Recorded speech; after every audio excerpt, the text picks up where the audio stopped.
जुल्म की टक्कर में हमारा नारा है, जोर जुल्म की टक्कर में हमारा नारा है, जोर जुल्म की टक्कर में हमारा नारा है। सुबोधकांत सहाय साहब यहाँ पर जंतर मंतर पर आए हुए हैं। हम बात करेंगे सुबोधकांत जी से। सुबोध साहब, आपने तो संसद की राजनीति भी देखी, सड़क की राजनीति भी देखी, विकास क्या होता है, भ्रष्टाचार क्या होता है, हर तरह से आपने देखा। 2014 के बाद से अब तक का जो ये रिजिम रहा, मोदी रिजिम जिसे कहें, जंतर मंतर पर युवा जिस तरीके से, और सिर्फ जंतर मंतर ही नहीं, देश भर के हर राज्य में युवा सड़क पर है, क्या कहेंगे आप? ये इस बात का प्रतीक मैं मानता हूँ कि मोदी जी अपने जुमला से, अपने मदारी वाला जो उनका गुण है, उससे समझ रहे थे कि देश को वो अच्छे तरीके से इंटरटेन करके बलगरा रहे। लेकिन भीतर का जो ज्वालामुखी था, वो एक मामूली से घटना से, एक नौजवानों के ऊपर जो एक तरह से उनको संबोधित किया गया कॉकरोच करके, और उसको लोगों ने पकड़ करके पूरे देश में आज इतना बड़ा आंदोलन, और उसके पीछे मूलतः इस देश में जो हमारे अच्छे पढ़े लिखे लोग थे, उनको तो ऐसे भी विदेश लोगों ने भेज दिया, लेकिन जो बचे हुए थे उनके जीवन के साथ 194 पेपर लीक हुआ हो तो अंदाजा किया जा सकता है कि उनका भविष्य क्या हो, और वही देखने को मिल रहा है। अच्छा, जैसा ये मैं इसलिए ये कह रहा हूँ कि चकमा से, जुमला से, छल से सरकारें नहीं चलती। मैं इस देश का होम मिनिस्टर भी रहा, बिल्कुल, और बुरे वक्त में रहा। आज तो क्रिएटेड प्रॉब्लम है, उस वक्त तो पंजाब, कश्मीर, आसाम, उल्फा, एलटीटी, मंडल कमीशन, अडवाणी जी की रद्द, सारा था। तो इसलिए मैं समझता हूँ कि ये दौर जो आज देख रहे हैं, ये राजनीति में जो सत्ता में बैठे हुए लोग हैं, उनका अभी और कोहेसिव एक्शन होगा, बुद्धि नहीं आएगी, और कोहेसिव एक्शन होगा जो हमारा विजुअलाइजेशन है। तोड़ देंगे, छल करेंगे ये, बट अब ये यात्रा रुकने वाला नहीं है। अच्छा, आप भी गृह मंत्री रहे हैं, और अभी के मौजूदा जो गृह मंत्री हैं, जिन्हें लोग तड़ीपार के नाम से करते हैं, उन्हें वो कार्यकाल और आपका कार्यकाल आप कैसे देखते हैं अभी के गृह मंत्री को? आज तक हमने किसी ने हम पर उंगली नहीं उठाया पूरे राजनीति में 50 साल की। मैं 2.5 साल उसके पहले जेपी आंदोलन में जेल में था। जी बिल्कुल। तो इसलिए आपने ठीक ही कहा कि सड़क और संसद और सत्ता सब देखा, राजनीति देखी आपने, देखा है। बिल्कुल। आज के मुख्यमंत्री, अरे आज के ये जो गृह मंत्री है, वो तो एक ऐसे ही कह सकते हैं कि चीजों को सेटर है, शूटर है, इससे ज्यादा उनकी कोई भूमिका नहीं। आपके नाम का ऐलान हो चुका है स्टेज पर। तो ये सुबोधकांत सहाय जी थे, जो पूर्व में कैबिनेट मंत्री भी रहे, गृह मंत्री भी रहे देश के। वो इस वक्त जंतर मंतर पर पहुंचे हुए, उनसे हमने बातचीत की, और उनका ये कहना है कि जो युवा अब सड़क पर निकला है, सिर्फ जंतर मंतर ही नहीं, देश भर में जो युवा बाहर निकला है, ये अब रुकने वाला नहीं है। तो जंतर मंतर पर इस वक्त प्रोफेसर अपूर्वानंद जी मेरे साथ में मौजूद हैं। प्रोफेसर साहब, जिस तरीके से युवा इस वक्त जो देश का खड़ा हुआ है, सिर्फ दिल्ली और जंतर मंतर ही नहीं, देश भर में हर राज्य में युवा सड़कों पर आ रहा है। बिल्कुल, क्योंकि ये जो युवा है, ये इन पिछले 13 सालों में युवा हुआ है। 13 साल एक तरह से कह सकते हैं उसके होश संभालने की उम्र है, और इस होश संभालते हुए उसने देखा कि एक के बाद एक उसके साथ झूठ बोला जा रहा है, धोखाधड़ी की जा रही है। तो ये बहुत हो गया। उसने एक ही तस्वीर देखी है, पेट्रोल पंप पे वही तस्वीर, राशन के बैग पर वही तस्वीर, स्कूल बैग में वही तस्वीर, स्कूल वाले वही तस्वीर दिखाते हैं, यूनिवर्सिटी वाले वही तस्वीर दिखाते हैं, वही आदमी हर जगह। तो नौजवान ये पूछते हैं कि ये कोई जनतंत्र तो नहीं है ना, हमें एक ही आदमी का गुणगान सुबह से रात तक, और फिर वो आदमी जब जिम्मेवारी लेने की बात होती है तो गायब हो जाता है। कोविड हुआ, वो आदमी गायब हो गया, उसने 3 घंटे के नोटिस पर लॉकडाउन करवा दिया, लाखों मजदूर निकल गए सड़क पर, हजारों हजार लोग मारे गए चलते हुए नंगे पैर, और उसने जिम्मेवारी नहीं ली। नोटबंदी कर दी, कोई जिम्मेवारी नहीं ली, लोग लाइन में खड़े रह गए। तो तुम राज करोगे, जिम्मेवारी नहीं लोगे, तो इस चीज से मुझे लगता है ये नौजवान जो इसी 13 साल में नौजवान हुए हैं, बिल्कुल वो ऊब गए हैं अब इससे। लेकिन इन नौजवानों को, क्योंकि हमने देखा 2014 के बाद से अब तक देश में ऐसा बना दिया गया माहौल कि जो भी अपने न्याय के लिए, अपने इंसाफ को मांगने के लिए खड़ा होगा, चाहे वो युवा हो चाहे कोई भी हो, उसको सीधे देशद्रोही, राष्ट्रद्रोही, आतंकवादी, नक्सलवादी सबसे जोड़ दिया जाता है। हाँ, तो इस चीज की भी एक सीमा होती है ना। इस बार भी तो इनको कहा जा रहा है, इन सारे लोगों को, कि ये पाकिस्तानी पैसा दे रहे हैं। कल सरकार ने कहा कि हमने 250 पाकिस्तानी हैंडल बंद किए हैं। फिर ये साबित करने की कोशिश की जा रही है। शुरू में जब आपको ध्यान होगा, CBSE के उस लड़के ने शिकायत दर्ज कराई थी जी। तो कहा गया कि ये पाकिस्तानी है, पाकिस्तानी ट्विटर अकाउंट है, बिल्कुल उन 2 लड़कों को लेकर।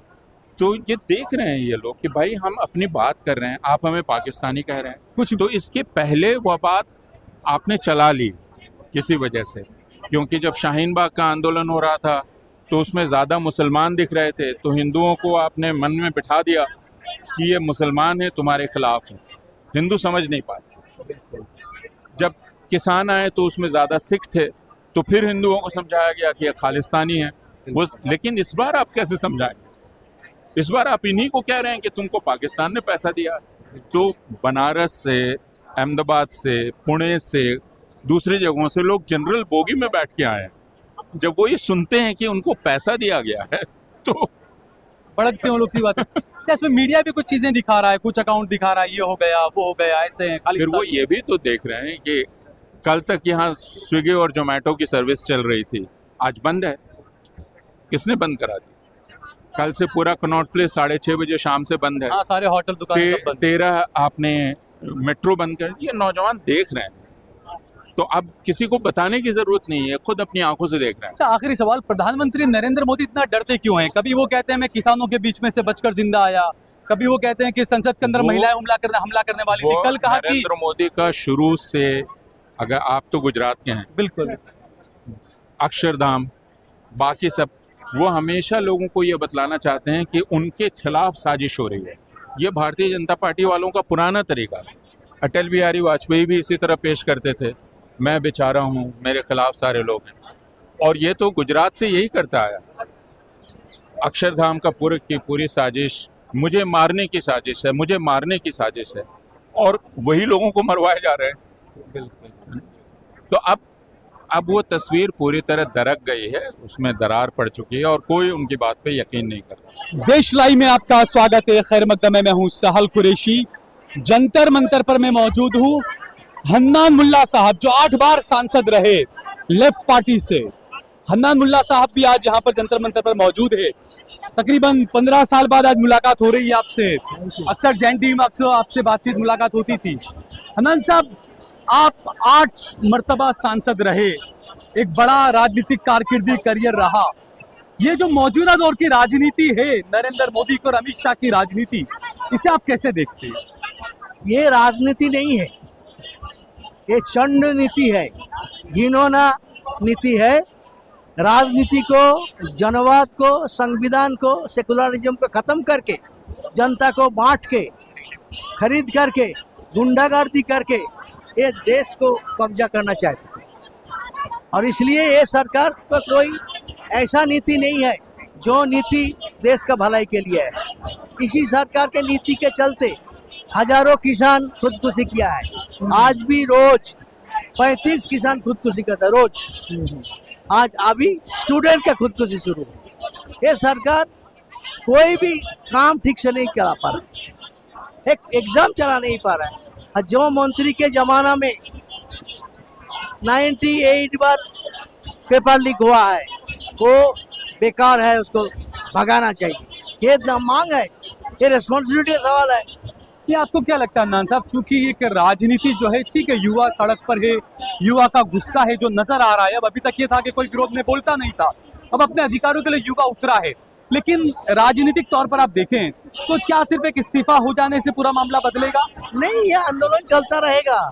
शिक्षा नीति की मेन है, शिक्षा नीति के खिलाफ। एक अच्छी शुरुआत ये होगी कि जो नरेंद्र मोदी ये कहते थे कि मोदी सरकार में इस्तीफे नहीं होते। जी बैठिए आप। जी, जो मोदी ये कहते थे और जो मोदी के मंत्री राजनाथ सिंह वगैरह कहते थे कि ये मोदी सरकार है, मोदी सरकार में इस्तीफे नहीं होते। कि मोदी का बाप का सरकार है।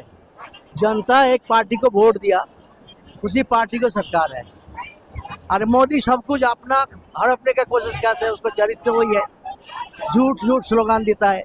किसान को वादा करके पूरा नहीं किया, नौजवान को अभी वादा कर रहे हैं, मगर सबको मालूम है नौकरी का भी झूठ है। वादा किया था, 1 करोड़ नौकरी का भी वादा। कुछ नहीं पूरा किया, सुबह से शाम तक झूठ बोलता है। अच्छा, बंगाल जीतने के बाद और ज्यादा बिंदास हो चुका है ऐसा लगता है ये लोग। वो एक के बाद एक जो राज्य कब्जा कर रहा है। पंजाब का नंबर बता हाँ, रहे हैं। नंबर पंजाब आपको करेगा। क्या लगता है? तो वो कब्जा करने की कोशिश करेगा सब जगह। इसके वजह से देश का जनता समझ रहा है कि इसको अभी नहीं रुकेगा। ये फैसीबाद है, फैसीबाद जनता का दुश्मन होता है, हिटलर से आया। इसको खत्म नहीं करोगे तो जनवाद खत्म हो जाएगा। अच्छा, आरएसएस के बारे में भी कहा जाता है कि आरएसएस के बहुत करीबी हैं धर्मेंद्र प्रधान, है तो। इसलिए भी उनका इस्तीफा नहीं लिया वो जा है, वो रहा। RSS का- ओएनजीसी से कुछ पैसा भी दिया गया था आरएसएस को, इस तरह की भी खबरें आती हैं। हाँ है, और भाई सही बात है। वो आरएसएस का वो निक्करधारी है। जवानी में आरएसएस का पैरेड करता था, अभी अंबानी का पैसा से चुना हुआ है, इसलिए। और मोदी का सबसे प्यारा लोग है। क्योंकि पेट्रोलियम मंत्री जब रहे उस टाइम पर अदानी अंबानी हर जगह में पैसा कमाया, पैसा कमाने के अलावा उसको कोई काम ही नहीं है, इसलिए चाहता है उसको निकाल देना चाहिए। और उसके बाद और भी मंत्री जो अपराध कर रहा है, पेट्रोल में मिलावट कर रहा है, बाकी सब दफ्तर में अर्थव्यवस्था को खत्म कर दिया, पेट्रोल डीजल का दाम बढ़ा, किसी काम में सरकार सफल नहीं है। तो परिवर्तन आपको ये लगता है होना सरकार को जाना चाहिए, इसके अलावा कोई देश बचेगा नहीं। चाहिए? जंतर मंतर पर किसान यूनियन की प्रवक्ता सुमन हुड्डा जी मेरे सामने मौजूद है, हम इनसे बात करेंगे। सुमन जी, जनता के साथ जिस तरीके से युवा आज खड़ा है और अपने मुद्दे उठा रहा है, और जनता की अगर बात करें तो किसान आंदोलन हुआ था, आपने भी देखा। ये जो सरकार है ये आंदोलनकारियों से बातचीत करने में विश्वास नहीं रखती है। किसान खड़ा होता है तो उसके पैरेलल में दूसरा किसान खड़ा कर देते हैं, युवा खड़ा होता है तो देशभक्ति के नाम पर दूसरा युवा खड़ा कर देते हैं, हिंदू के सामने मुसलमान खड़ा कर देते हैं। इसको आप कैसे देखते हैं आप? ये तो सरकारों की चालें होती हैं। एक पार्टी कोई भी, मान लीजिए कोई भी वर्ग, किसान वर्ग हुआ, मजदूर वर्ग हुआ, आंदोलन के लिए आगे आया, दूसरे वर्ग को उसकी काट के लिए खड़ा कर देंगे, उसमें धर्म की लड़ाई करवा देंगे, उसमें जात की लड़ाई करवा देंगे, उसमें आपस में ये बड़ा वो बड़ा की लड़ाई करवा देंगे। तो मैं की लड़ाई जब आती है तो नुकसान ही होता है। ये सरकारों के हथियार हैं लोगों को बांटने के। पर देखिए, इस आंदोलन का जो हम देख रहे हैं ओवरऑल व्यू, ये किसी एक नेता का आंदोलन नहीं, ये मुद्दे का आंदोलन है, युवाओं का, देश के युवाओं का आंदोलन है। ये युवाओं ने शुरू किया, ये सीजेपी ने शुरू किया, पर ये अब सीजेपी का आंदोलन नहीं बचा, ये पूरे विश्व का आंदोलन हो चुका है। इसमें जगह जगह से बच्चे, बुजुर्ग, महिलाएं सब लोग जुड़ चुके हैं और भावना से जुड़े, और वो ये उम्मीद भी करते हैं कि इस आंदोलन का रिजल्ट निकलना चाहिए, क्योंकि जो यहाँ पे हुआ, जो ब्रुटैलिटी यहाँ पे की गई, वो जलियांवाला बाग में की गई थी। इसको दोबारा दूसरा जलियांवाला बाग बनाने की कोशिश की गई, घेर के वहां मारा था, और इस यहाँ भी ऐसे ही गोलियां, बंदूकें बच्चों पे तानी गई, लाठी डंडों से बरसात की गई। तो ये सहन करने लायक बातें नहीं होती। अरे जो यूथ तुम्हारे पीछे पागल था, मोदी मोदी करता था, तुमने तो अपनी औकात दिखा के उनको तुम्हारे पीछे लगा दिया। अगर तुम लोग उनकी बात सुन लेते, क्या वो गलत मांग कर रहे थे? आप बताइए, क्या उनकी मांग गलत है? अगर जो आत्महत्या हुई है, अगर वो मेरी बेटी होती, आपका बेटा होता, हमारे घरों से बच्चे होते, तो क्या हम यहाँ पे नहीं होते? उन माँ बाप के साथ क्या बीती होगी जिनका इकलौता बेटा, इकलौती बेटियां चली गई। उनके लिए तो दुनिया उजड़ गई ना। इनके लिए तो ये एक प्रोपेगेंडा हो गया। इनका मंत्री बचाने का अभियान है कि ऐसा पता नहीं उस मंत्री के पास क्या सीक्रेट फाइल्स हैं जो उनको ये रिलीज होने का डर है कि उनको हटा नहीं सकते। पर उनके साथ ये इतने बच्चों की आत्महत्याएं हो गई है, इतनी पब्लिक परेशान है। एक बच्चे की आंख में पैलेट गन के छर्रे लगे हैं, उसकी एक आंख चली गई है, एक बच्ची सीरियस है, हॉस्पिटल में पड़ी हुई है। यहाँ पे आप देखेंगे इंजर्ड लोग, यहाँ पे भी आसपास आपको बहुत इंजर्ड लोग मिल जाएंगे। तो क्या उनकी जान की कोई कीमत नहीं है? क्या एक मंत्री देश और संविधान से बड़ा हो गया? जिस तरीके से किसान आंदोलन जब हुआ था उस वक्त भी सरकार ने कुछ वादे किए थे, लेकिन वो वादे पूरे नहीं हो पाए। इसमें भी क्या लगता है, सिर्फ किसाई के मंत्री का इस्तीफा ले लेने से क्या सिस्टम सही कर देंगे ये लोग, ऐसा लगता है? व्यवस्था परिवर्तन करने की जरूरत है। एक व्यक्ति का इस्तीफा लेंगे और अब इन्होंने जो सचिव नियुक्त किए हैं वो सचिव जो है उन पे पहले से ही खीरे की खेती में सब्सिडी के आरोप है उनके और उनके वाइफ के नाम पे। ये लाखों करोड़ों रुपए पहले ही खा चुके हैं। अरे एक भ्रष्ट को हटा के तुम दूसरे भ्रष्ट को बिठा भी दोगे तो वो समाज में सुधार कहाँ से हो जाएगा? तो ये बहुत डावाडोल सिचुएशन है और बहुत गलत हो रहा है जो। अच्छा, लेकिन जब भी कोई अपने न्याय के लिए आवाज उठाता है, चाहे देश का युवा हो, देश का किसान हो, उसको सीधे देशद्रोही, राष्ट्रद्रोही, आतंकवादी, देशद्रोही, पाकिस्तानी, विदेशी फंडिंग हो रही है, ये हो रहा है, वो हो रहा है, उसको बदनाम करने की कोशिश होती है। इनके पास और कोई हथियार नहीं होता। अनपढ़ लोग हैं, सिर्फ धर्म धर्म धर्म जानते हैं। लेकिन युवा तो धर्म से ऊपर उठ रहा है अब। यहाँ इन्होंने धर्म की सारी दीवारें तोड़ी हैं।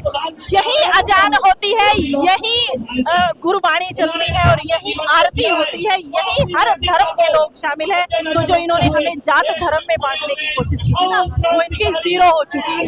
ये बच्चे उस चीज को नहीं मान रहे, ये बच्चे उस चीज से बहुत ऊपर उठ चुके हैं। इनके लिए जात धर्म कोई मायने नहीं रखता। ये शाम को एक ही थाली में बैठ के खाना खाते हैं, एक दूसरे के घाव पे हिंदू मुस्लिम मरहम लगाते हैं और एक ही स्टॉल पे खड़े होकर ये खाना बांटते हैं। तो इन बातों से बहुत ऊपर ही आंदोलन जा चुका है। इस दौर में आप मीडिया को कैसे देखती है? मेन स्ट्रीम मीडिया जो है वो इस खबर को जिस तरीके से प्रमुखता से दिखाया जाना चाहिए, अन्ना आंदोलन के वक्त दिखाया जाता था, ऐसे नहीं दिखा रहा है मीडिया। मीडिया सब सेट है, मोदी मीडिया उसको वैसे ही नहीं कहा जाता। और जब वो यहाँ आते हैं, उनके जो पत्रकार होते हैं, जो वहाँ बैठ के अंजना ओम कश्यप और रूबिका लियाकत जो बकवास करती है ना, उनका खामियाजा उनके पत्रकारों को भुगतना पड़ता है। उनके यहाँ कपड़े फटते हैं, ठीक है। जो नफरत वो वहाँ फैलाती है, उस नफरत को यहाँ के बच्चे ये दिखा रहे हैं कि तुम्हारी ये औकात है हमारी नजरों में। मेन स्ट्रीम मीडिया बिल्कुल साथ नहीं आ रहा है और हमें उसकी जरूरत भी नहीं है। हमारा जेनजी मीडिया बन के खड़ा हो, तो हमारी ताकत हमारे साथ है। वो अपनी ताकत को लिए बैठे रहे। वो सरकारी और बिके हुए सुभाष चंद्रा के चैनल है, मोदी के चैनल है, तो वो तो उन्हीं की न्यूज दिखाएंगे। वो तो जिस दिन लाठीचार्ज हुआ उसमें भी ढूंढ ढूंढ के कि इसने ये किया, इसने वो किया, वो तो बच्चों की गलतियां दिखाने लग गए। उन्होंने तो कल 400 पाकिस्तानी अकाउंट बोल के वो बैन कर दिए। अरे हम लोग पाकिस्तानी है क्या?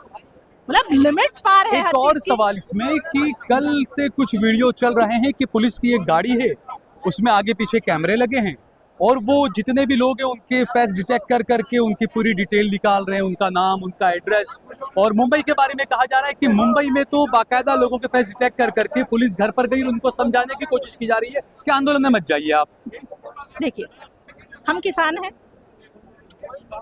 हमने 20 तारीख को यहाँ आने की कोशिश की, हमें सबको घर में डिटेन कर दिया गया। पुलिस चारों तरफ से पहरे लगा के खड़ी हो गई।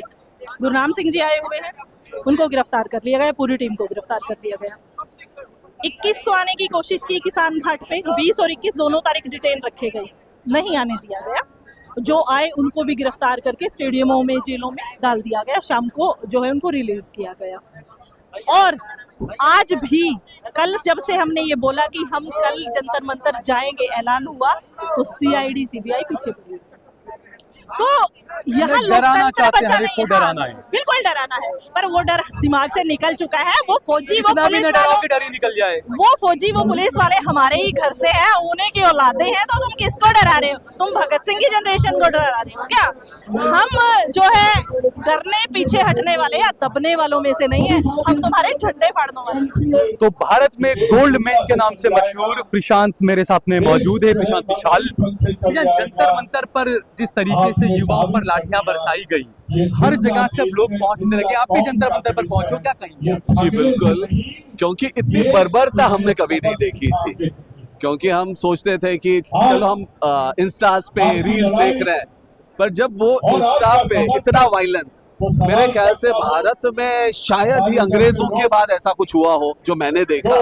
और ये मतलब बच्चे क्या मांग रहे हैं, एक रेजिग्नेशन मांग रहे हैं। जो बच्चे आज इस नीट के एग्जाम के वजह से अपनी जान खो चुके हैं, तो उसके लिए एक रेजिग्नेशन मांग रहे हैं। पर जो अड़ियल रवैया है सरकार का, उसके खिलाफ ये उतरे हैं।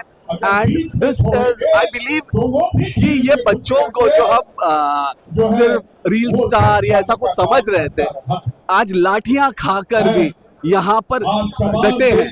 तो मैंने मतलब बैठकर ये सोचा कि काश ये एक लाठी इनके हिस्से की मैं भी खा लूं, इसीलिए मैं आज यहाँ पे आया। अच्छा, लेकिन इसी बीच कई लोग, जैसे इस देश में माहौल ऐसा बना दिया गया कि जो भी न्याय मांगने के लिए खड़ा होता है उसको या तो आतंकवादी बता दिया जाता है या देशद्रोही बता दिया जाता है। कई लोग हैं ऐसे बीजेपी के, वो इनको लेकर काफी कह रहे हैं इनकी फंडिंग कहाँ से हो रही है, ये वो मुद्दे को भटकाने की कोशिश की जा रही है बीजेपी। ये होता रहा है। यहाँ पर किसानों को भी आतंकवादी, खलिस्तानी, नक्सलवादी, ऐसे बहुत सारे नाम दिए गए हैं। और ये जो थ्योरी है ये यहाँ की नहीं है। जर्मन्स जब आए थे उन्होंने ऐसे ही कुछ किया था, तो ये ऐसा होता रहा है। पर आई एम वेरी प्राउड कि मेरा आने वाला जनरेशन इतना अवेकेंड है कि आई एम प्राउड कि ये मेरा भारत आने वाला कल ऐसा होने वाला है। तो मौजूदा दौर में जिस तरीके से पूरी दुनिया का मीडिया कवर कर रहा है, लोग दिखा रहे हैं, जंतर मंतर ही नहीं, अब देश भर के हर राज्य में तकरीबन अब युवा बाहर आया है, लेकिन देश का मेन स्ट्रीम मीडिया इस चीज को नहीं दिखा रहा है, इसको आप क्या कहेंगे? Very very very unfortunate, very unfortunate. मतलब जो उनको गोदी मीडिया जो नाम दिया है, आज उन्होंने अपने आप को गोदी मीडिया साबित कर चुके हैं वो लोग। And it's very unfortunate. आने वाला हिस्ट्री इन लोगों को कभी बख्शेगा नहीं। दूसरा, जो आज देखें हम गरीबी देश के अंदर देखें, आप महंगाई देखें, युवा जो है वो सड़कों पर है वो देखें आप, लेकिन बाहर और मीडिया ये दिखाता है कि विदेशों में हमारा डंका बज रहा है, प्रधानमंत्री का डंका बज रहा है। तो ये कैसा डंका है कि देशवासियों को नजर नहीं आ रहा? सर, मैं एक गोल्ड माइनर हूँ और 156 कंट्रीज में मेरा गोल्ड का लाइसेंस है, विच आई वर्क अंडर वाटर्स। और मैं सच बताऊं, जब थाईलैंड में एक जमाने में मैं जाता था, तो अगर आप गांव में जाएं इन थाईलैंड, तो भारत की तरफ पाँव करके वहां के बुजुर्ग नहीं सोते थे, आज भी। ठीक है, क्योंकि ये बुद्ध का देश है, तो वो रिस्पेक्ट था भारत के लिए। पर अनफॉर्चुनेटली आज मैं देखता हूँ ना, तो इंडियंस को पासपोर्ट उनका देखते हैं, blue passport, they rejected. Europe में आपकी वही हालत है। तो you are intoxicated by yourself, और आप आपकी डे ड्रीमिंग में हो, और हमें जागने की बहुत जरूरत है। ठीक है, बहुत बहुत शुक्रिया।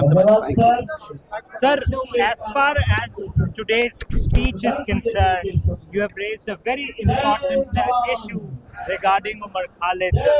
How do you look at the current scenario, the way government is treating the students, and how do you, analyze the situation that is happening with Umar Khalid and Sharjeel Imam? One of the great advantages of being as old as I am is that I can look back in time. When Rajiv Gandhi was the Prime Minister, he instituted a new education policy, but there were no demonstrations. Why was it that he was able to successfully implement an education policy, and this government is staggering? Simply because before he did it, he consulted everybody. He consulted above all the students that would be affected by it. School children, college students, postgraduates, young people who had obtained employment, young people who hadn't obtained employment. And there was a consensus that the old system needed to be modified. And on that basis, the system was modified. Now, all of you know about the Jawahar Navodaya Vidyalaya. It came from that. Operation Blackboard, it came from that. There was no attempt at dividing the people of India. Now what is happening? In all curricula, an attempt is being made to wipe out the freedom movement, to wipe out the long, long history of 1,000 years of Hindu-Muslim cooperation by describing it as 1,000 years of slavery and then describing everything else as gorgeous and golden. The man has shown how well educated he is by saying that Ganesha's trunk shows that people then knew about plastic surgery. Is this education? In any case, the Ganesha's trunk is not plastic surgery. It is transplantation. So if you have a government that is this level of literacy, at this level of education, please tell me what are the degrees that our leaders have. And if they are not educated but they're listen high, why are they leaving the educated of today at this bottom of the abyss? No, but why are you comparing the situation of Ujjain with Umar Khalid? Why are you comparing it with Umar Khalid and Shahid Imam? No, I'm sorry. I should have answered you.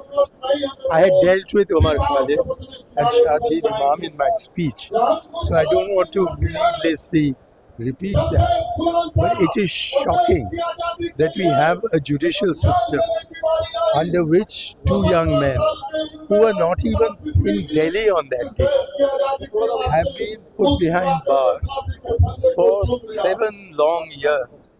And the case against them has not been prepared. There's no charge sheet against them. If they're taking sales so long to either find evidence or even perhaps manufacture evidence, that is not the way in which justice is done. But Umar Khalid and Shahid Imam are not really connected to this movement, because this movement is about the future of people who are not in jail but are imprisoned in an India where the jail keeper is Dharmendra Pradhan. So they are demanding that the jailer be removed. And that's a fair enough demand. You've just seen in the United Kingdom, because the Prime Minister lost some panchayat election, he has been replaced. At the same point in time, the Congress party is saying that Sonam Wangchuk is Anna Hazare's part 2. How do you look at this kind of a stand by Congress party? Please ask the Congress spokesman. I am not a Congress spokesman. I'm barely a congressman. The government constantly is trying to get the judiciary to be accountable. They are saying that they want to set up fast-track courts. They are saying they want to take this up in legislation in the parliament. But they are constantly not saying anything about accountability on the level of the executive.